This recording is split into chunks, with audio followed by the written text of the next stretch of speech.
안녕하세요. 저는 잠실에 살고 있는 40살 여자입니다. 최근에 엄마가 2년 동안 암투병을 힘들게 하시다가 끝내 세상을 떠나셨어요.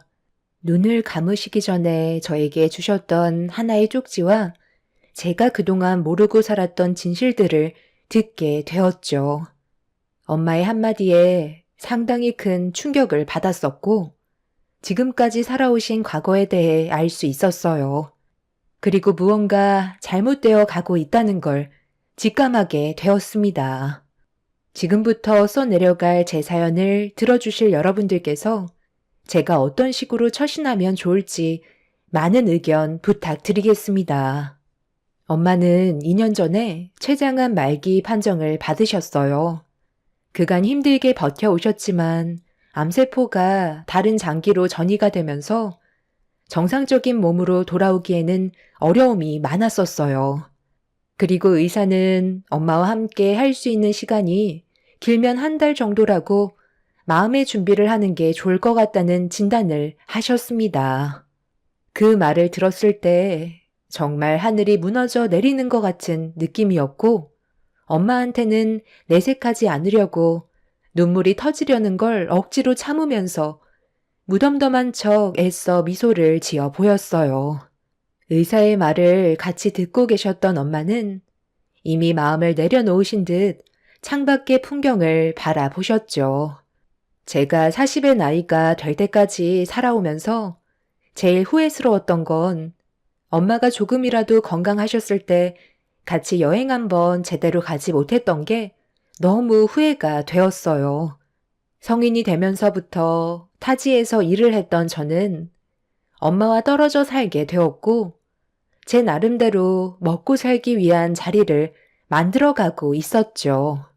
한 직장에서 오랫동안 일하면서 괜찮은 사람을 만나 결혼까지 하게 되었고, 눈에 넣어도 아프지 않을 아이들까지 생기면서 제가 꾸린 가정을 위해 모든 걸 희생하며 살다 보니 엄마와 자주는 아니더라도 가끔씩 통화했던 그 시간들 빼곤 제 가족을 위해 사용하게 되었죠. 명절날 외엔 가끔씩 엄마 얼굴을 보러 가기는 했었지만 결혼 전에 비하면 턱없이 부족한 시간이었어요. 항상 마음에 걸렸었지만 엄마가 저보다 먼저 걸어온 길들이기 때문에 제가 소홀해도 이해해 주실 줄 알았어요.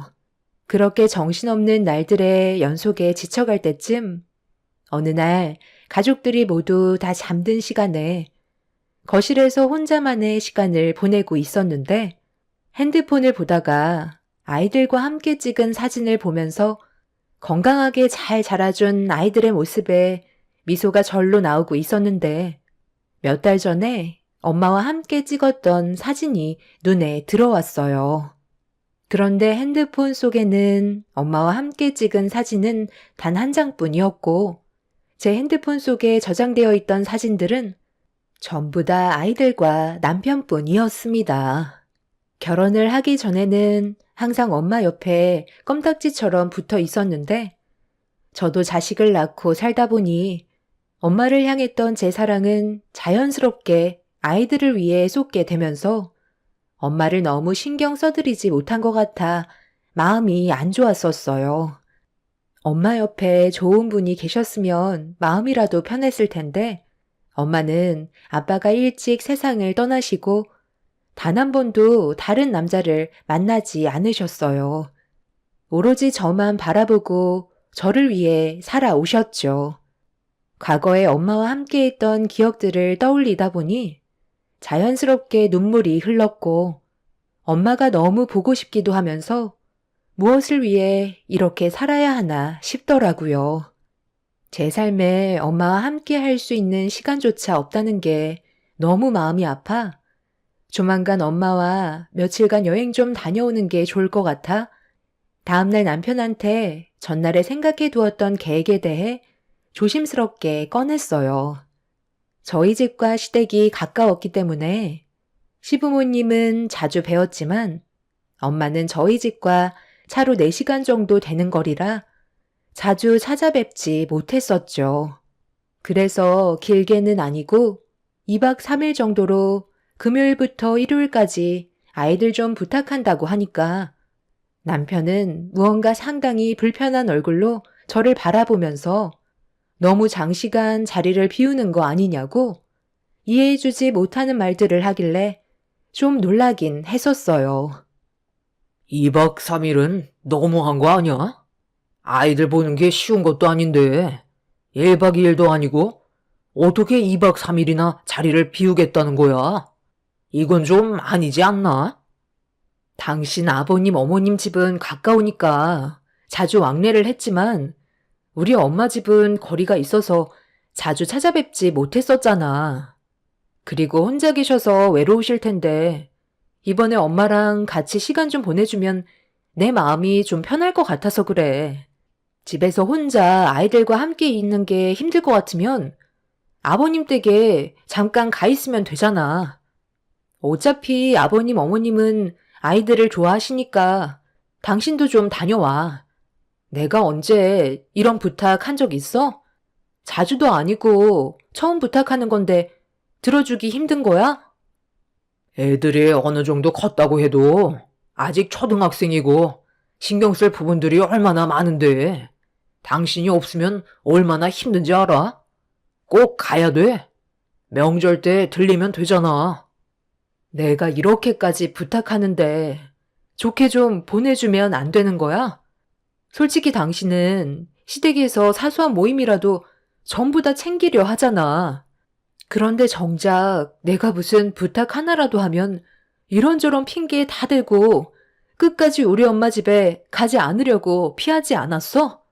나는 그런 것도 서운했었지만 서로 얼굴 붉히면서 싸우고 싶지도 않아서 참고 넘어간 적도 많다고. 그러니까 내 부탁을 들어주지 않겠다는 거네. 무슨 말인지 충분히 이해했어. 차라리 내가 아이들 데리고 친정에 다녀올게. 당신도 나한테 집안일로 부탁하지 마. 여태껏 당신이 원하는 대로 정말 많이 맞춰줬지만 조금도 고마워하지 않는 것 같아. 그럼 나 먼저 나갈게. 남편은 어이가 없다는 듯 저를 바라봤어요. 화가 정말 많이 올라왔지만 아침부터 목소리 높이고 싶지 않아 꾹 참고 아이들을 데리고 먼저 밖으로 나왔습니다. 몇 년 전까지만 해도 남편과 같은 직장에 다녔었지만 다른 회사에서 남편한테 스카웃 제의가 들어와 다른 곳으로 이직해서 회사를 따로 다니게 됐었는데 그쪽 회사에서 일이 잘 안 풀리는지 최근 들어 짜증도 상당히 많아졌고 무엇을 하던 항상 불만이 많았었어요. 감정 기복이 심해진 남편 때문에 저 또한 많이 힘든 상태였지만 최대한 좋게 풀어가려고 지속적인 노력을 했었어요. 하지만 달라지는 건 크게 없었습니다. 결국 저는 남편이 조금도 배려를 해주지 않아 아이들을 데리고 친정으로 향했어요. 그런데 친정에 거의 다 도착해 갈 때쯤 시모에게 갑자기 전화가 왔다가 끊어졌길래 때마침 휴게소에 잠깐 정차했던 저는 시모에게 다시 전화를 걸었어요. 제가 연락을 드리자마자 바로 받으신 시모는 앞뒤 다 자르시고 화부터 내면서 당장 올라오라고 소리를 지르셨습니다. 너는 생각이 있는 거니? 내 아들한테 다 들었다. 며칠 전에 서로 한바탕 했었다며? 너 혼자 아이들 데리고 사돈댁에 가면 뭐라고 생각하겠어? 제가 그이한테 충분히 설명했어요. 오히려 저를 이해해주지 못해서 벌어진 일인데 왜 저한테 뭐라고 하세요? 애들 돌보는 게 힘들다니까 제가 데리고 가겠다는 거잖아요. 그동안 저도 많이 배려하면서 살아왔었는데 정작 제가 부탁할 때 그이는 도와주지 않았다고요. 하루 이틀 문제가 아니에요. 최근에 정말 많이 부딪히고 있어요. 회사 옮기고 나서 일이 잘 안 풀리는지 온갖 히스테리는 다 부리는데도 최대한 참고 얼굴 붉히지 않으려고 정말 많이 노력하고 있는 중인데 어머님께서 중심을 잡지 못하시고 일방적으로 한쪽 편만 들어주신다면 저도 엄청 서운해요. 그리고 어머님, 저 이제 두 아이 엄마예요. 적은 나이도 아닌데 어머님이 오라면 오고 가라면 가는 그런 나이는 지났다고요. 오늘 일정이 바빠서 길게 통화 못해요. 그럼 들어가세요. 시모는 아무 이유 없이 그냥 올라오라고 했어요. 남편은 저와 대화를 주고받았던 내용들을 시모에게 전부 다 털어놓았다는 걸 알게 됐을 때 기분이 좋지 않았고, 날이 가면 갈수록 성격이 이상해지는 남편 때문에 앞으로 같이 살아가야 할지 고민이 너무 많았었습니다. 점점 난폭해지는 모습과 시댁 식구들이 저를 함부로 대하는 행동들이 그나마 남아있던 정도 떨어지게 만들었어요. 힘들게 끌어온 가정이 조금씩 금이 가고 있다는 걸 느끼게 되면서부터 앞으로 어떻게 살아가야 할지 심각하게 고민을 했었죠. 남편이 시모에게 저와 나눴던 대화들을 전부 얘기했을 때 머릿속에 이혼이라는 단어가 떠오를 정도로 너무 서운했었어요. 그동안 제가 시댁 집안에 해왔던 희생을 당연하게 생각했던 남편한테 실망을 많이 했었죠.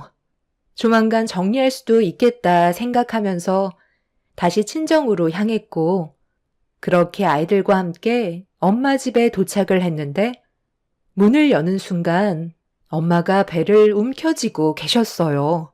너무 놀라 무슨 일이냐고 여쭤보니 최근 들어 소화도 잘 안 되는 것 같고 배에 통증이 자주 온다면서 시간이 좀 지나야 괜찮아진다며 식은땀까지 흘리고 계시길래 아무래도 병원에서 검사를 좀 받아봐야 할 것 같아 친정에 오자마자 엄마를 모시고 병원부터 향하게 되었습니다. 의사는 엄마의 증상을 들으시더니 눈밑을 확인하셨어요. 그리고 황달 증세가 있는 걸로 봐선 정밀 검사로 좀 더 정확하게 확인을 해보는 게 좋을 것 같다며 굳은 얼굴을 하고 있길래 엄마는 정밀 검사를 진행하게 되었어요. 최근에 잠을 잘 못 자서 피곤해서 그런 거라고 했지만 정밀 검사 진단 결과 엄마는 췌장암 판정을 받으셨죠. 의사의 말이 끝나자마자 저는 제 두 귀를 의심했어요. 그래서 몇 번이고 다시 재차 물어봤는데 엄마는 췌장암을 확정받으셨고 많이 늦었기 때문에 하루라도 빨리 입원하는 게 엄마에게 도움이 될 거라고 설명해 주셔서 엄마는 병원에 입원을 하실 수밖에 없었습니다. 엄마와 함께 여행을 가려고 출발한 건데 췌장암 판정을 받게 되니 이런 상황을 어떻게 받아들여야 할지 모르겠더라고요. 일단 항암 치료 받으면서 경과를 지켜보자고 하니까 좋은 결과가 있길 바라면서 기다려봐야지.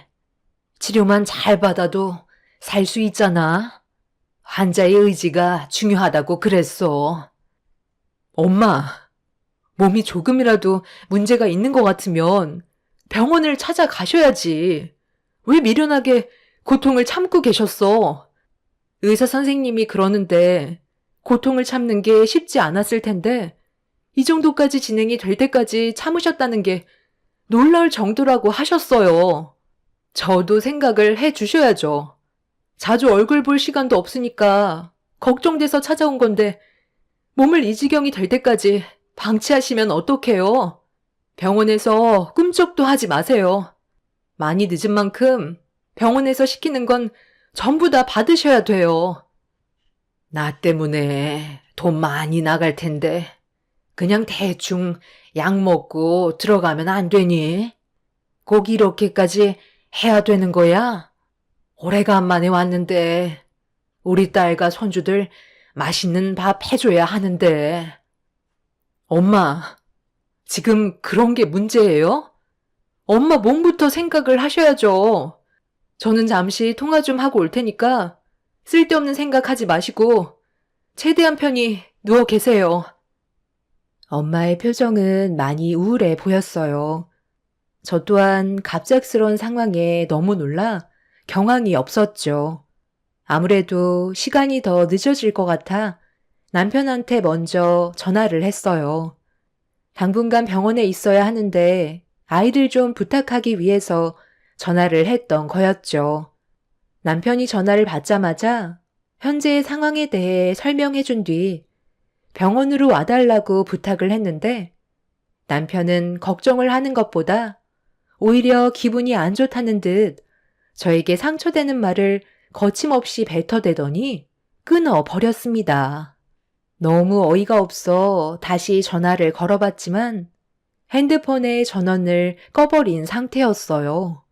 아무리 서로 안 좋은 대화를 주고받았어도 저희 엄마가 췌장암에 걸렸다는데 남편은 걱정을 하긴커녕 오히려 잘 됐다는 식의 말들을 뱉어댔었죠. 그때 더 이상 이 사람과 함께 살아가는 게 무의미하다 싶었고 흔들리고 있던 제 마음을 확실히 바로잡을 수 있었습니다.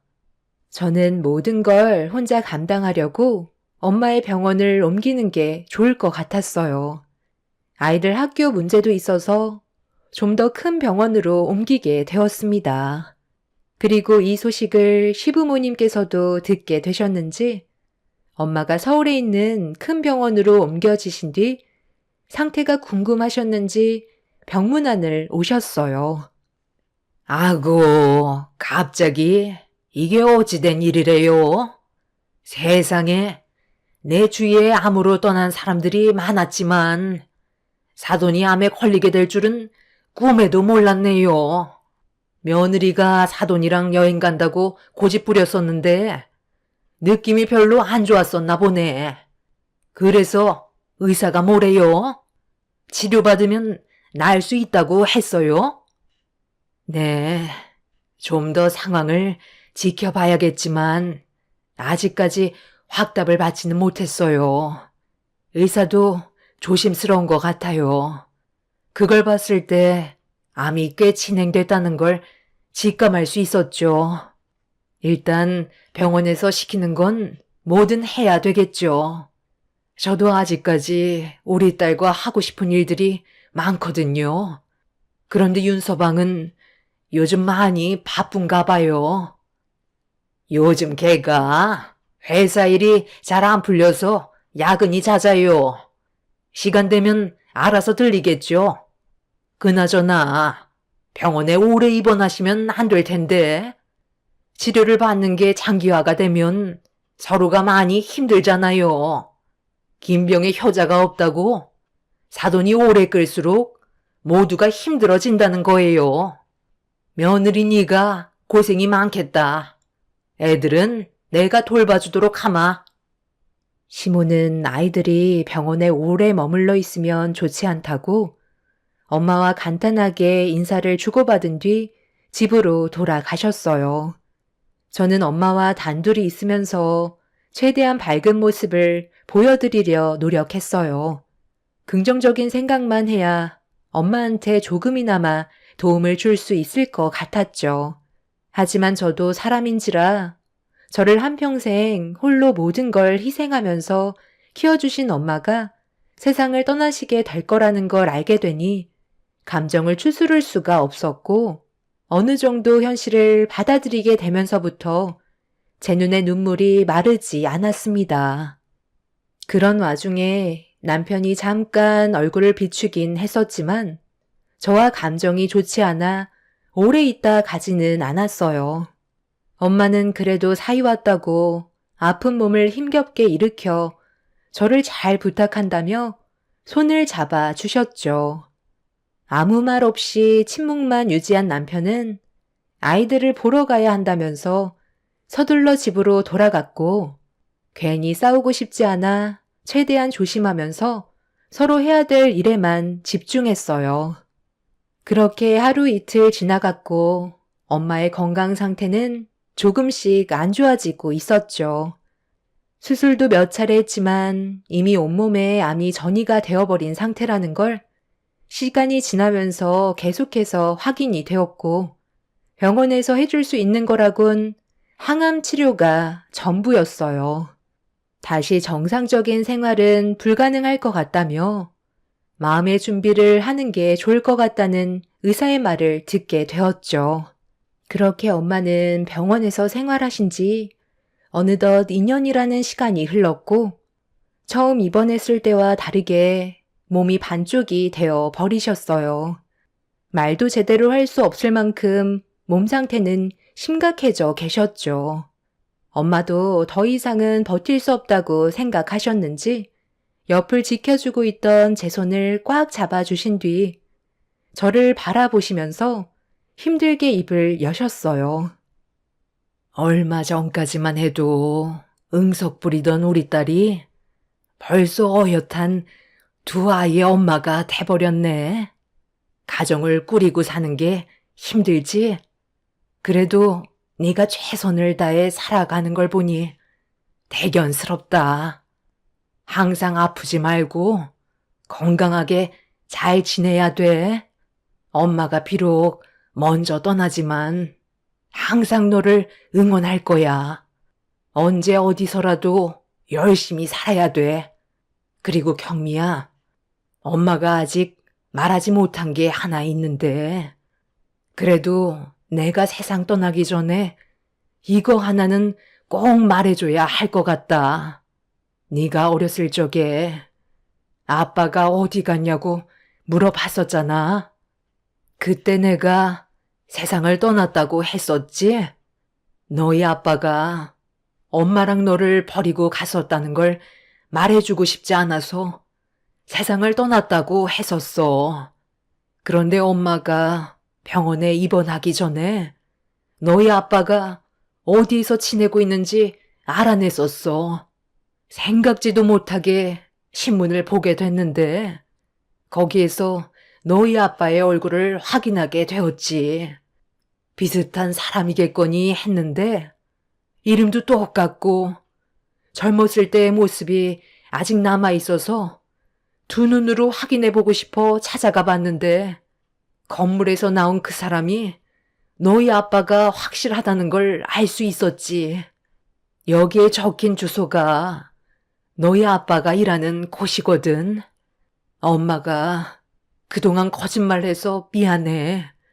하지만 좋은 기억이 아니라서 어쩔 수 없었어.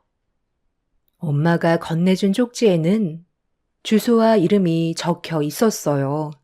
그런데 어디서 많이 봐온 이름과 주소였죠. 친부가 살아 계시다는 말에 놀랐었지만 엄마의 건강 상태가 많이 안 좋아지셨는지 숨을 거칠게 내쉬었고 호흡곤란이 오시는 것 같아 급하게 간호사를 불러 응급조치를 취했습니다.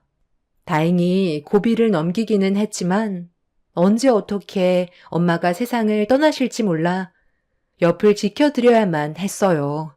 그런데 친부라는 사람이면 저와 엄마의 소식을 알아야 되는 게 당연하다고 생각해 엄마가 잠깐 진정을 되찾으셨을 때 서둘러 차를 타고 주소가 적힌 곳으로 달려갔어요. 그런데 목적지가 가까워질수록 제 마음은 조금씩 불안해지기 시작했어요. 그렇게 목적지에 도달했을 때 차를 멈춘 곳은 충격적이게도 15년의 세월 동안 다녔던 회사였고 엄마가 건네주셨던 주소에 적힌 친부의 이름 석자는 저희 회사 최고 경영자였습니다. 그때부터 머릿속이 너무 혼란스러웠어요. 회사 대표와 얼굴을 마주할 일이 많지는 않았지만 오다 가다 인사 정도는 주고받았었는데 그분이 저희 친부라는 말이 당최 믿기 어려웠지만 한 번쯤은 확인을 해보는 게 좋을 것 같아 차에서 내려 경영자실로 올라가게 되었죠. 문 앞에 있는 비서가 무슨 일 때문에 왔는지 물어보자 대표와 면담 좀 하고 싶다며 시간을 내어달라고 부탁했어요. 비서는 대표님께 여쭤보았고 들어가도 된다는 말에 문을 열어 대표님의 얼굴을 보는 순간 온몸이 떨려오고 있었죠. 자리에 앉으라는 말에 천천히 몸을 움직여 그 사람을 보며 자리에 앉았습니다. 집안에 안 좋은 일이 있어서 며칠간 회사 오기 힘들다고 하더니 무슨 일 때문에 보자고 한 건가? 말을 잘하지 못하는 것 보니 어려운 부탁인가? 뭐 하나 여쭤보고 싶은 게 있어서요. 숨기지 마시고 솔직하게 말씀해 주시면 감사하겠습니다. 제가 말로 설명하는 것보다 이걸 보여드리는 게 빠를 것 같아서요. 저희 엄마 사진인데요. 혹시 서로 아시는 사이세요? 그나마 제일 젊었을 시절 때의 사진이 그것밖에 없어서요. 저희 엄마는 대표님을 알고 계시다고 하셨거든요. 아니, 이 사진 속의 여자는 경미 씨가 어떻게 이 사진을 가지고 있는 거지? 그럼 수키 딸이 경미 씨라는 건가? 지금 그 사람은 어디 있지? 저희 엄마가 어디 계신지 알려드리기 전에 제 질문에 먼저 답부터 해주시는 게 좋을 것 같아요. 왜 그때 저희 엄마를 버리셨어요? 혹시 바람 피우셨나요? 내가 수키를 버렸다고? 그게 무슨 말이야? 나를 버린 건 그 사람이었다고. 내가 찾아갔을 땐 이미 다른 지역으로 이사를 가버린 상태였어. 그날 이후 내가 얼마나 힘들었는지 알아? 갑자기 연락도 없이 사라져서 전국 방방곡곡 찾아다녔지만 끝내 찾을 수가 없었다고. 일단 그 사람 얼굴부터 봐야 할 것 같네. 엄마는 지금까지 당신이 버린 줄 알고 계시던데요? 그래서 제가 아빠에 대해 여쭤보면 항상 세상을 떠나셨다고 하셨어요. 그러다 이번에 친부가 살아 계시다는 말을 해 주셨고요. 2년 전에 신문에 나온 적이 있으시죠? 그때 저희 엄마가 당신 얼굴을 확인했는지 회사 앞에까지 오셔서 직접 얼굴까지 확인하시고 돌아가셨어요. 저한테 얘기할지 말지 고민하시다가 오늘에서야 진실을 말씀해 주신 거라고요. 당신이 우리 엄마와 저를 버렸잖아요.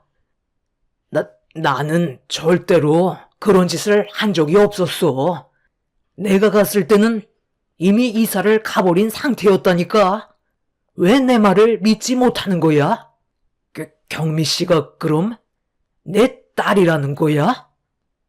15년 동안 한 회사에 머물러 있으면서 친부가 옆에 있는데도 몰랐던 것도 충격이었지만 저희 엄마가 해주셨던 말과 친부라는 사람의 말이 너무 달랐어요. 친부는 엄마가 임신을 했다는 사실조차 모르고 있었죠. 그리고 결혼식을 올리지도 않았었기 때문에 허락을 받기 위해 본가에 몇 번이나 찾아가 노력을 했었지만 받아주지 않으셨대요. 친부의 집안에서는 결혼할 다른 여자가 있으니 얼씬거리지도 말라며 강하게 밀어붙였고 친부 옆에 다른 여자가 생겼다는 걸 목격하게 된 엄마는 상당히 큰 충격을 받아 이사를 가게 된 거였어요. 이런 상황들을 설명하니 그때 당시의 기억을 전부 떠올리지는 못하지만 옆에 있었던 사람은 집에 초대받고 오신 분이었는데 술이 너무 많이 취해 넘어진 걸 부축해 줬던 걸로 기억하고 계셨습니다. 중간에서 친부의 친모가 저희 엄마를 며느리로 받아들이기 싫어 꾸며낸 일이었다는 걸 알 수 있었죠. 친부는 연락도 없이 사라져서 저희 엄마에 대해 원망과 그리움을 안고 살아가고 있었지만 세월이 지나면서 잊혀지게 되었고 지금은 새로운 가정을 꾸린 채 살아가셨던 거였어요. 오해들로 인해 벌어진 일들이 제자리로 돌아오는데 40년의 시간이 걸린 거였죠. 제가 엄마의 건강 상태에 대해 말씀드리자 친부는 충격을 받으셨고 그렇게 친부와 함께 엄마가 계신 병원으로 찾아갔어요. 제가 먼저 병실로 들어가고 잠시 뒤 친부가 걸어 들어오자 엄마는 화들짝 놀라며 당황스러워하고 계셨어요. 친부는 암투병 중인 엄마를 보자마자 오열을 하시면서 천천히 다가오셨죠. 그리고 과거의 일들이 전부 오해로 벌어진 사건이었다고 제가 말씀드리자 엄마도 결국 눈물을 터뜨리셨습니다. 친부는 엄마의 손을 잡아주시면서 그동안 얼마나 고생이 많았냐고 슬퍼하셨어요. 세월이 지나도 두 분의 사랑은 변함이 없었다는 걸 알 수 있었죠. 저는 두 분만의 시간이 필요할 것 같아 잠시 자리를 비켜드리려 하는데 남편과 시부모님께서 병실 문을 열고 아이들과 함께 찾아왔어요. 그런데 눈물을 흘리고 있던 친부를 본 남편이 깜짝 놀라면서 저에게 어떻게 된 일이냐고 물어보길래 일단 모두를 밖으로 데리고 나갔습니다. 남편과 시부모님께 모든 사실을 침착하게 설명을 했는데 그 순간 시모의 한마디에 저는 당황하고 말았어요. 그동안 엄마 옆에서 병수발을 들면서 저에게 온갖 상처를 주셨던 분이 갑자기 태도가 바뀌시면서 제 양쪽 손을 잡아 들어 올리셨어요. 그럼 저기 사돈 옆에 계신 분이 친부라는 말이냐? 아니 어떻게 이런 일이 다 있을 수가 있니? 우리 아들도 너희 회사에 다녔었잖아. 그럼 대표라는 사람이 이제 너희 친부가 되는 거야? 살다 보니 나한테도 이런 날이 오네. 우리 아들도 다시 너희 회사로 복직해야 되겠다. 앞으로 얼마나 많은 것들을 누리면서 살겠어? 그동안의 고생을 한꺼번에 포상을 받는구나. 애썼다 애썼어. 그럼 우리는 뭐부터 하면 되는 거니? 너희 회사가 작은 것도 아닌데 돈이 얼마나 많겠어? 그동안 못 받은 거 다 받아내라. 이참에 우리도 떵떵거리며 살아야 되지 않겠니? 내가 뭐라고 그랬어? 너희들이 이혼하는 거 신중하게 생각하라고 그랬지? 정말 대표님이 너희 친부였다는 말이야?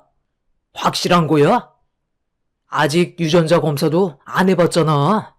뭐든 확실한 게 좋으니까 일단 유전자 검사부터 진행해 보자고. 애들이 자꾸 당신이 보고 싶다고 해서 어쩔 수 없이 왔는데 어떻게 이런 일이 생길 수가 있냐? 나 요즘 일 때문에 정말 힘들었던 거 알지? 이참에 당신이 힘 좀 써줘. 그리고 이왕 다시 복직하는 거 최대한 높은 직급으로 달았으면 좋겠다. 그래야 돈도 많이 받을 수 있을 거 아니야. 그럼 나한테는 이제 장인어른이 되는 건가? 저는 아무것도 하지 않을 거예요. 저희 엄마와 저분이 함께 할 수 있는 시간만 제공해 드린 것 뿐이지 제가 바라는 건 아무것도 없고 변하는 것도 없어요. 친딸이 같은 회사에 다니는데 관심이 없을 것 같니? 그동안 해주지 못했던 것들 마음에 걸려서 뭐라도 주려고 할 거라니까. 그러니까 무조건 너는 돈으로 달라고 하면 될 거다. 내 말 무슨 뜻인지 알지? 돈다발이 굴러 들어오는데 발로 걷어 찰 거니? 최대한 뽑아 먹을 수 있을 때까지 벗겨 먹어야지. 정말 생각하시는 게 어쩜 그래요? 제가 방금 말씀드렸잖아요.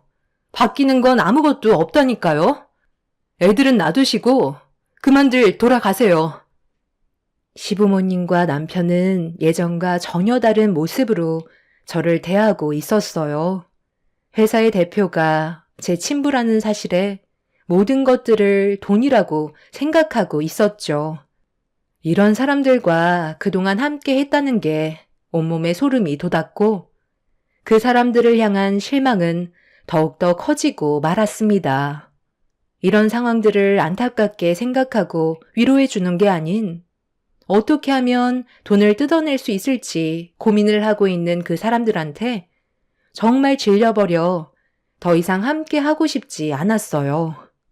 그리고 저로 인해 친부의 생활에 지장을 받을 수도 있을 것 같다는 생각에 다른 회사를 알아보는 게 좋을 것 같아 고민을 하고 있던 저와 다르게 남편은 저를 이용해 제대로 한몫해보려는 욕망으로 가득 차 있었습니다. 힘겹게 시댁 집안 사람들을 돌려보냈지만 하루도 안 빠지고 계속해서 병원에 와서 안 하던 행동들을 하기 시작했어요. 너무 가식적인 행동들에 더는 참기 어려웠던 저는 남편에게 이혼을 통보했죠. 하지만 제 말은 전혀 귀에 들어가지 않았습니다. 엄마는 친부와 함께 열흘 정도 함께 시간을 보낸 뒤 결국 세상을 떠나셨어요. 그리고 친부의 도움을 받아 장례를 치를 수 있게 되었죠. 엄마가 세상을 떠나시기 전에 친부와 있었던 오해가 풀려서 마음이 한결 편해지긴 했지만 문제는 이 다음부터였습니다. 친부의 가족들과도 한 회사에서 같이 근무를 했던 터라 알고 지낸 지 오래됐었기 때문에 이런 사실에 대해 불편해했어요. 친부는 유전자 검사를 부탁했고 결과는 99%가 일치하게 나왔었죠. 한 회사에서 더 이상 같이 근무를 할 수 없는 환경이 되어버리다 보니 저는 이직을 할 수밖에 없었습니다.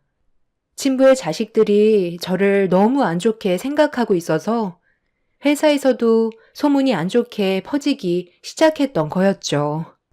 제가 회사에서 나오자 남편과 시부모님이 버티지 않고 나온 거에 대해 불만을 털어놓으셨고 저는 그런 사람들을 더 이상 보고 싶지 않아 이혼 소송을 진행하게 되었어요.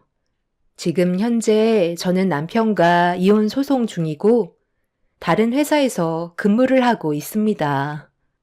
그리고 친부는 제가 친딸이라는 걸 알게 된 순간부터 저에게 많은 것들을 해주려고 노력하고 계세요. 엄마 대신 늦었지만 아빠의 역할을 해주시려는데 가정이 있으신 분이라 가족들에게 피해가 갈까봐 제가 조심스러워집니다. 문제가 커지지 않았으면 좋겠는데 얼마 전에 친부가 집을 하나 마련해 주셨어요. 아이들을 안전하게 키울 수 있는 여건을 만들어 주시겠다고 하셨는데 제가 앞으로 어떻게 처신을 해야 될지 모르겠습니다. 분명 친부가 맞긴 하지만 15년 동안 대표님으로 알고 지냈던 사이라서 계속해서 거리감이 느껴지는 건 사실이에요. 인생 선배님들께선 친부가 주시는 건 뭐든 받아도 된다고 생각하시나요? 남편과 이혼을 하게 되면 아이들은 제가 키우게 될 것 같습니다. 법적으로도 제가 상당히 유리한 쪽으로 적용이 되어 있는 상황이라 크게 문제가 될 것 같지는 않지만 제 옆에서 다가오지 못하시고 맴돌고 계신 친부와의 관계를 어떻게 해결해야 될지 모르겠어요. 그 집안 사람들이 저와 아이들한테 피해를 주게 될까봐 상당히 조심스러운 입장이라 이렇게 사연을 신청하게 되었습니다. 많은 분들께서 제가 어떻게 처신하면 좋을지 의견 주신다면 정말 감사할 것 같아요. 제 사연 들어주신 분들, 오늘도 사고 없이 하루를 잘 마무리하시길 바랍니다. 감사합니다. 안녕하세요. 저는 작년 5월 8일 어버이날에 충격적인 일들을 경험하고 남편과 이혼을 하게 된 40대 초반 여자입니다. 작년 때 겪었던 사건을 지금에서야 사연 신청하게 된 이유는 요 근래 전 남편의 얼굴을 마주하게 되었거든요. 정말 몰골이 많이 아니었는데 한순간에 사람이 이렇게까지 변할 수 있는지 너무 놀랐었어요. 남편과는 결혼 생활 8년 만에 갈라서게 되었지만 그동안 함께 살아온 게 후회가 될 정도로 그 사람의 행동에 엄청난 충격을 받고 말았죠. 사건이 터졌던 어버이날이 오기 한 달 전에 남편한테 전화가 왔어요. 보통 퇴근할 때는 연락을 하지 않고 바로 집으로 들어오는데 그날은 무슨 일이 생겼는지 전화가 오길래 일단 받았었죠. 남편은 제 목소리를 듣자마자 친구 집들이가 있어서 좀 늦게 들어갈 것 같다고 하길래 아무 생각 없이 다녀오라고 했었어요. 뭐 그때까지는 별로 의심을 하지 않았었죠. 평소에 제 눈에 거슬리는 행동을 했다면 조금이라도 의심을 했겠지만 회사 집만 반복하며 살아왔던 남편이었기 때문에 크게 신경 쓰지 않았었죠. 자기 관리를 철저하게 하던 사람이라 늦지 않게 집에 들어올 거라 믿고 있었어요. 그런데 제가 생각했던 거와 다르게 그날따라 남편은 제가 걱정하고 있는 것도 모르는지 새벽 2시가 넘어가는데도 연락 한 통 주지 않고 있었습니다. 괜히 집들이 모임에 방해가 될까봐 문자 한 통 넣어놨었지만 아예 확인을 하지 않았던 건지 연락을 주지 않길래 전화를 한번 해봤었죠. 밥 먹듯이 집에 늦게 들어오거나 외박을 했다면 그러려니 하겠지만 남편은 자기가 정해놓은 틀 안에서 철저하게 움직이는 사람이었기 때문에 결혼 생활하는 동안 볼 수 없었던 모습이라 오히려 걱정이 되었습니다. 술을 많이 마셨던 건지 핸드폰 전원까지 꺼져 있는 상태였어요. 결국 그날 잠 한숨 못 자고 남편을 기다리게 되었고 아침이 밝았지만 집에 들어오지 않았습니다. 결국 잠 한숨 못 자고 출근 준비를 하고 있는데 몇 분 전까지만 해도 연락이 안 되던 남편이 다시 전화가 왔어요. 잠도 못 잔 상태라 짜증이 엄청나게 올라 버렸었죠. 당신 지금 이게 뭐 하는 짓이야? 이럴 거면 애초부터 집에 못 들어올 것 같다고 말을 하던가. 사람 속 뒤집어지게 이런 식으로 행동해야 되겠어?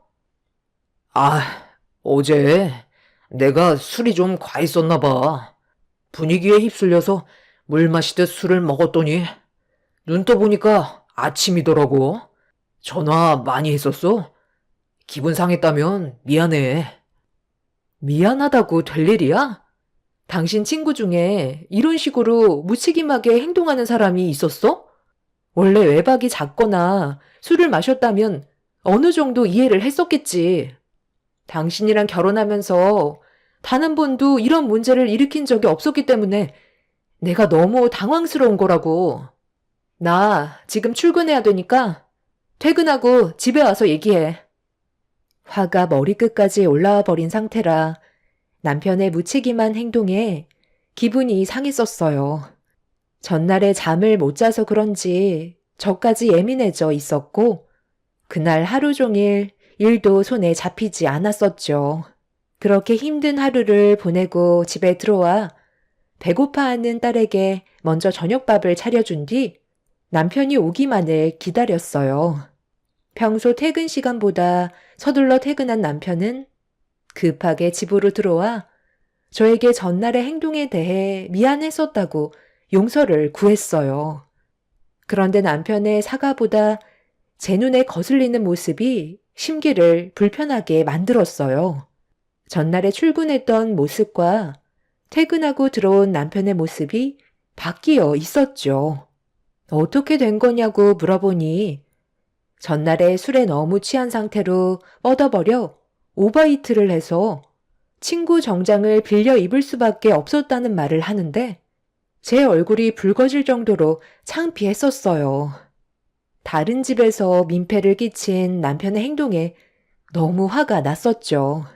눈으로 직접 본 건 아니라도 남편이 얼마나 심각한 문제를 일으켰는지는 확실히 알 수 있었고 더 이상 대화조차 섞고 싶지 않았습니다. 그렇게 좋지 않은 분위기 속에서 제 눈치만 보고 있던 남편이 그날따라 무언가 불편해 보이는 표정을 보이면서 전날 과음을 해서 많이 피곤하다고 먼저 들어가 쉬어야겠다며 방으로 들어가더라고요. 2번 다시 이런 일이 생기지 않기를 바라면서 들어가는 남편의 뒷모습을 바라보고 있는데 제 눈에 충격적인 무언가가 눈에 들어와 방으로 들어가려는 남편을 다시 부르자 순간 멈칫거리면서 당황한 얼굴로 저를 쳐다봤어요. 나 많이 피곤한데 다음에 얘기하면 안 될까? 꼭 지금 말해야 되는 거야? 무슨 일 때문에 그러는 건데? 다시는 이런 일 없게끔 한다고 말했잖아. 당신, 등에 그거 뭐야? 어디 다친 거야? 옷 좀 치워봐봐. 등에서 지금 피가 흐르고 있잖아. 꽤 많이 다친 것 같은데? 왜 나한테 말을 안 했어? 별거 아니야. 신경 쓰지 마. 어제 일이 잘 기억은 안 나는데, 잠깐 긁혔나 봐. 어차피 시간 지나면 괜찮아지는데, 굳이 보여줄 필요는 없잖아. 그게 지금 말이라고 하는 거야? 셔츠가 빨갛게 물이 들 정도로 피가 많이 흐르고 있는데 오늘 하루 종일 이 상태로 일을 했던 거야? 도대체 술 먹고 뭘 했길래 이래? 남편은 등에 난 상처를 보여주려 하지 않았어요. 제 말을 들으려 하지 않자 화가 잔뜩 올라온 저는 자리에서 일어나 남편의 셔츠를 들쳤고 제 눈에 들어온 건 충격적이게도 무언가에 긁혀 깊게 파인 자국이었습니다. 그런데 누가 봐도 남편 등 뒤에 긁힌 자국은 손톱으로 생긴 상처였어요. 너무 놀란 저는 순간적으로 뒷걸음질 치면서 아무 말 없이 남편을 바라보고 있었습니다.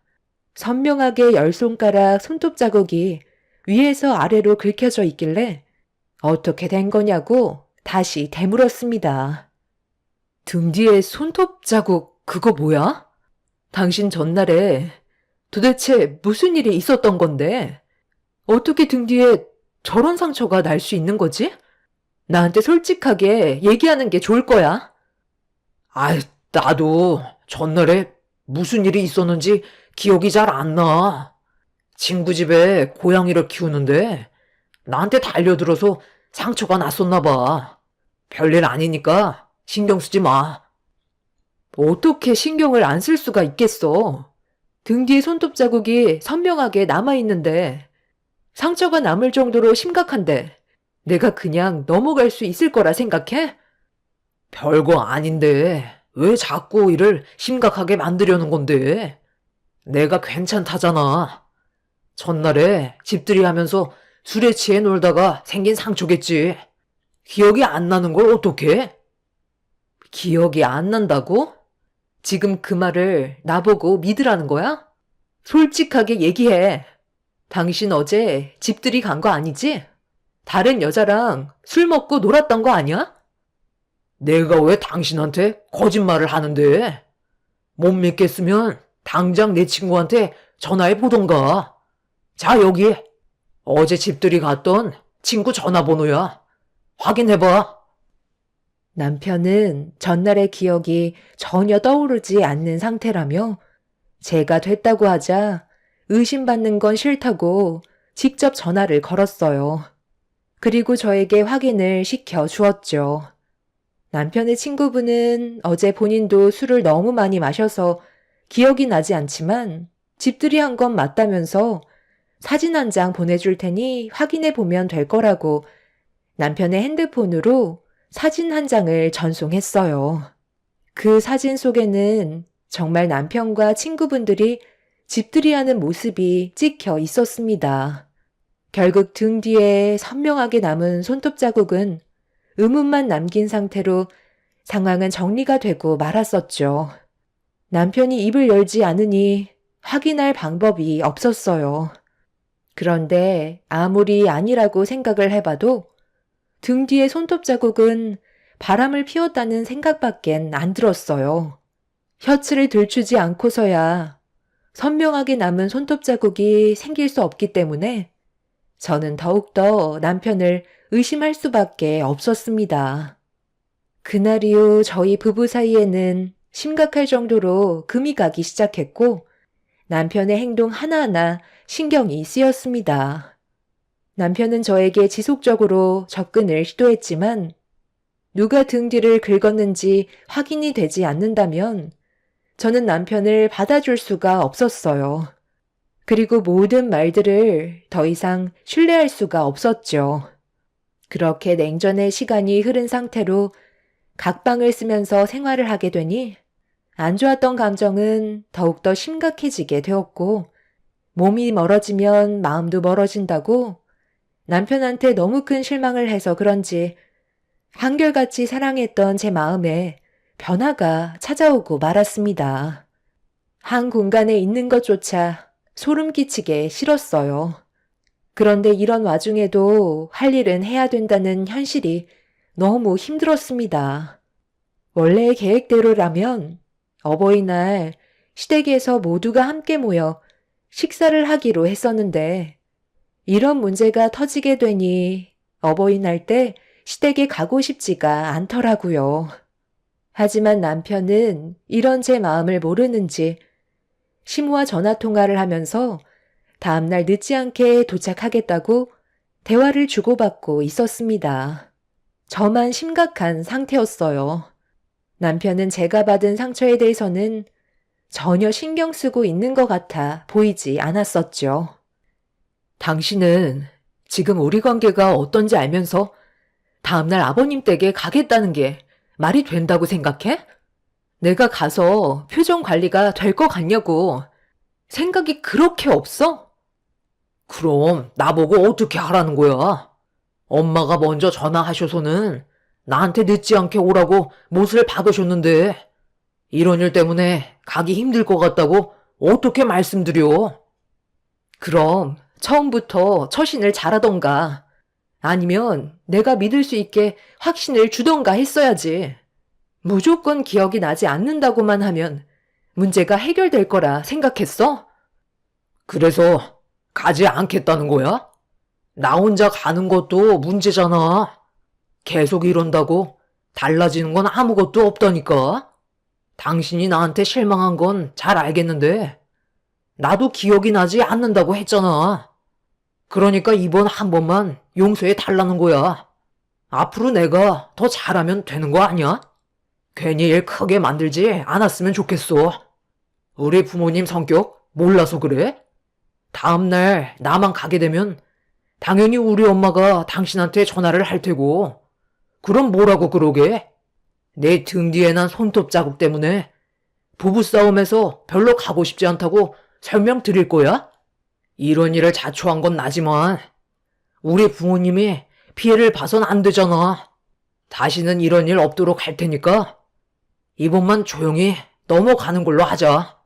미안하다고 몇 번을 말해야 받아줄 건데 바람 피웠던 증거가 있는 것도 아닌데 도대체 뭐가 문제냐고. 왜 증거가 없어?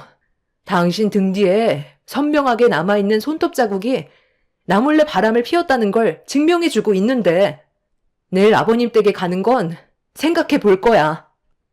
남편과 저는 그날 한바탕 난리를 쳤어요. 제 기분을 조금도 알아주지 않았던 남편의 행동들이 너무 서운했었죠. 바람이라는 걸 확신하고 있었지만 그렇다 할 증거가 없었습니다. 남편이 퇴근하기 전에 집안 물건들 싹 다 뒤졌었고 남편이 잘 때 핸드폰도 몰래 확인해 봤었는데 의심될 만한 증거들이 나오진 않았어요. 남편 친구 집들인 날을 제외하곤 퇴근 후 바로 집으로 들어오기 때문에 바람을 필 수 있을 만큼의 시간도 아니었죠. 정말 시댁에 가고 싶지 않았지만 괜히 또 싫은 소리 듣게 될까봐 어쩔 수 없이 다음날 남편과 시댁으로 향하게 되었어요. 저희가 제일 늦게 도착했는지 이미 시댁 식구들은 전부 자리에 앉아 식사를 하고 있었죠. 왜 이렇게 늦은 거야? 내가 전날에 일찍 서둘러 오라고 했었잖아. 빨리 자리에 앉아라. 우리가 자주 모이는 것도 아니고 명절날 빼곤 얼굴 보기도 힘든데 한 번 모이는 거 이렇게 시간대가 안 맞아야 되겠니? 그런데 너희들 오면서 무슨 일이라도 있었던 거야? 얼굴빛이 왜 이렇게 어두워? 무슨 일이 있었든지 간에 오늘만큼은 가족들끼리 한자리에 모였으니 서로 웃으면서 하루를 잘 마무리했으면 좋겠다. 그런데 너희는 여기까지 오면서 빈손으로 온 거야? 에이, 저희가 빈손으로 왔겠어요? 미리 다 준비해놨죠. 이번에 엄마가 가지고 싶어 하셨던 명품 가방으로 준비했어요. 그리고 이건 이번에 나온 신상인데요. 아버지 낚싯대가 부족하다고 저번에 저랑 여행 갔을 때 말씀하신 게 기억이 나서 괜찮은 걸로 몇 개 구입했는데 마음에 드실 거예요. 한번 확인해 보세요. 남편은 이미 시댁에 올 수밖에 없다는 걸 알고 있었는지 미리 준비를 다 해놓은 상태였어요. 시모와 시부는 마음에 드셨는지 기분 좋은 얼굴로 식사를 이어나가셨습니다. 막내 며느리로 들어온 저는 자리에 앉기보다 부족한 음식들은 없는지 이것저것 살피면서 챙기고 있었는데 시부가 할 말이 있으신지 저보고 자리에 앉으라고 하시길래 다시 돌아와 자리에 앉았습니다. 음식을 나르고 있었던 가사 도우미 분들도 자리에 앉으라고 지시하셨어요. 시부는 돌아오는 여름에 해외여행을 계획 중이라며 시간 조율을 미리 하는 게 좋을 것 같다고 말씀하셨죠. 10인 가족이 한 번에 움직이는 건 쉽지 않기 때문에 시부는 미리 계획을 세우고 싶어 하셨어요.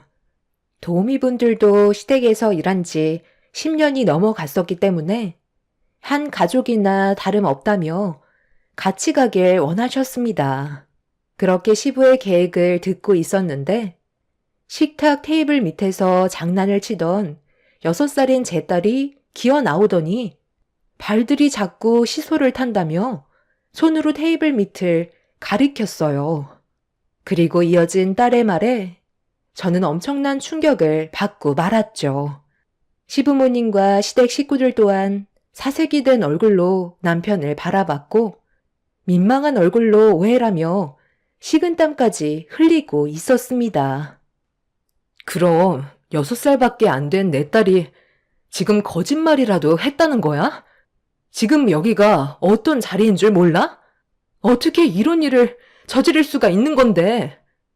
나리가 잘못 본 거라니까. 내가 정신 나갔다고 그런 행동을 했겠소? 그냥 좀 스친 것 뿐이라고. 죄 없는 사람 이상하게 만들래? 당신 정말 왜 그래? 당신 정말 웃긴다. 어떻게 눈 하나 깜빡하지 않고 그런 짓을 저지를 수 있어? 식탁 밑에서 왜 저 가정부 아줌마랑 계속 다리를 비비고 있었냐고. 그만들 해라. 너 똑바로 대답하는 게 좋을 거다. 손녀가 잘못 본 거라고 확실하게 말할 수 있는 거야. 마지막으로 기회를 주는 거니까 확실하게 대답해. 아이, 정말 다들 왜 그래요? 내가 아니라잖아요. 아버지는 아들 말을 못 믿어요. 나리는 이제 6살밖에 안 됐다고요. 표현력이 풍부한 나이니까 그렇게 얘기한 거잖아요. 나도 네가 그런 행동을 하지 않았다는 걸 믿고 싶지만 우리 손녀가 거짓말을 했다는 건 더더욱 믿을 수가 없다. 직접 두 눈으로 확인을 해보면 되겠지. 남편은 식탁 맨 끝자리에 앉아 있었고 마주보는 자리에서 가정부 아줌마가 앉아 있었어요. 그리고 남편과 가정부 아줌마가 서로 다리를 꼬고 비비고 있는 걸 제 딸이 시소를 타고 있다는 말로 표현을 했던 거였죠. 남편은 끝까지 오해라며 발뺌했지만 시부는 직접 두 눈으로 확인을 해보기 위해 집 안으로 들어가셨습니다. 가족 모두가 시부를 뒤따라 가게 되었고 그렇게 모두가 보는 앞에서 시부는 정원에 녹화가 되고 있던 CCTV를 돌려보셨어요. 몇 분 뒤로 돌려서 보는 순간 저는 경악을 하고 말았습니다. 시부가 자리에 앉으라는 말에 모두가 앉았을 때 가정부 아줌마가 남편을 마주보고 앉아 있었는데 다리가 조금씩 남편 쪽으로 가까이 다가가더니 남편의 다리를 툭 건드렸고 그의 응답이라도 하는 듯 남편도 가정부 아줌마의 다리를 툭 건드렸습니다.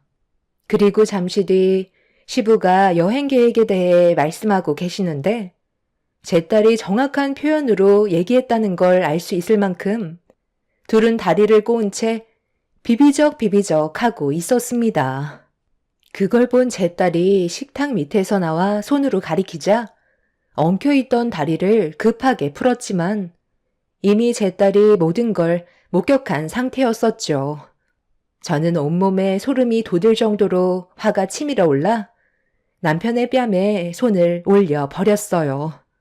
식구들은 남편과 가정부 아줌마의 충격적인 행동에 경악을 하며 쳐다보고 있는데 시모가 가정부 아줌마의 머리채를 잡으면서 난리를 치셨습니다. 자네가 어떻게 내 아들을 건들 수가 있는 거야? 언제부터였어? 바른 대로 대답하지 않으면 앞으로의 삶이 힘들어질 줄 알라고? 당장 바른 대로 대답 못해? 사모님, 이것 좀 놓고 얘기하세요. 제 머리 다 빠지겠어요. 저도 사랑이라는 걸 할 수 있는 나이라고요. 막내 며느님보다 제가 먼저 마음에 두고 있었어요. 저희는 얼마 전에도 서로를 향한 마음이 진심이라는 걸 확인했었다고요. 제 말을 믿지 못하신다면 등 뒤에 손톱 자국으로 상처가 났으니까 그거 한번 확인해 보면 되겠네요. 당신 미쳤어? 갑자기 그 말을 왜 꺼내는 건데? 오늘이 무슨 날인지 모르는 거야?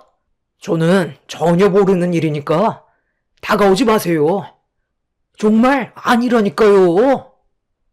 저는 이미 남편의 등에 난 상처를 한번 봤었기 때문에 그 자리에서 털썩 주저앉아 버렸어요.